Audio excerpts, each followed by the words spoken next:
कमटम वसाहत इथं काँग्रेस पक्षाच्या वतीनं कॉर्नर सभेचं आयोजन करण्यात आलं होतं। काँग्रेस पक्षाचे उमेदवार व माजी केंद्रीय गृहमंत्री सुशीलकुमार शिंदे यांना भरघोस मतांनी निवडून आणा। आपल्या मनोगतात आमदार प्रणिती शिंदे म्हणाल्या की भाजप पक्ष सत्तेवर आल्यापासून सर्वसामान्य माणसाला फसवलं आहे। मोठमोठ्या घोषणा 15 लाख रुपये तुमच्या बँकेच्या खात्यात टाकू, बेरोजगारी दूर करू अशा एक ना अनेक घोषणा दिल्या, पण त्या सर्व फेल ठरलेल्या आहेत। गोरगरिबांना आज जर गॅस सिलेंडर आणायचं म्हटलं तर तब्बल 900 रुपये मोजावे लागतात। काँग्रेसच्या काळात असं कधीही झालं नाही, पण हे भाजपचं सरकार आल्यापासून गोरगरिबांना लुटत आहे व विडी उद्योग या नोटबंदीच्या परिणामामुळे बंद पडले आहेत। आपल्या काँग्रेस पक्षालाच निवडून आणा असं आवाहन आमदार प्रणिती शिंदे यांनी आपल्या भाषणात केलं। 2014ला तुमच्या समोर एक बाबा आणि त्या बाबांनी तुम्हाला एवढं फसवलं, त्यांनी सांगितलं बहनो भाइयों तुमच्या खात्यात 15 लाख जमा होणार। झाले 15 लाख जमा? झाले का? झाले मात्र तुम्ही काय चेकू बोलतच नाही आज का भूक लागली चालू बुवा? 15 लाख जमा नाही झाले। उलट काय झालं? बीडी कामगारांची आठवडा मजुरी बंद झाली।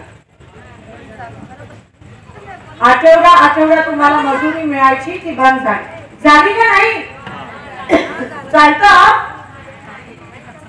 कोणामुळे बंद झाली? कोणामुळे बंद झाली? जोरात बोला की। उलट तुमच्या खात्यामध्ये जे पैसे जमा होते ते पण तुम्हाला बँकेमध्ये घालावे लागले।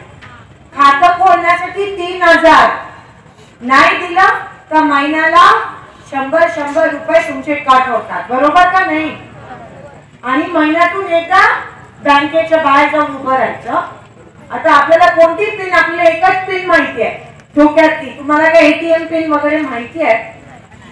त्या बँकेच्या बाहेर रांगेत उभा असलेले बीडी कामगार, 3 बीडी कामगार चक्कर येऊन पडल्या नाही, बिचारा गेल्या।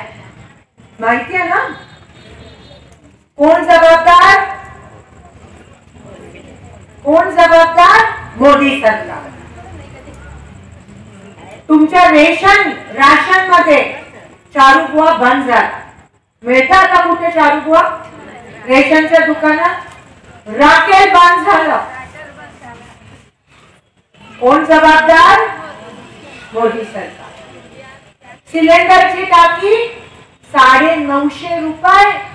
बाप रे, इकडे सिलेंडर बंद, तिकडे रॉकेल बंद, तिकडे चारू बुवा बंद।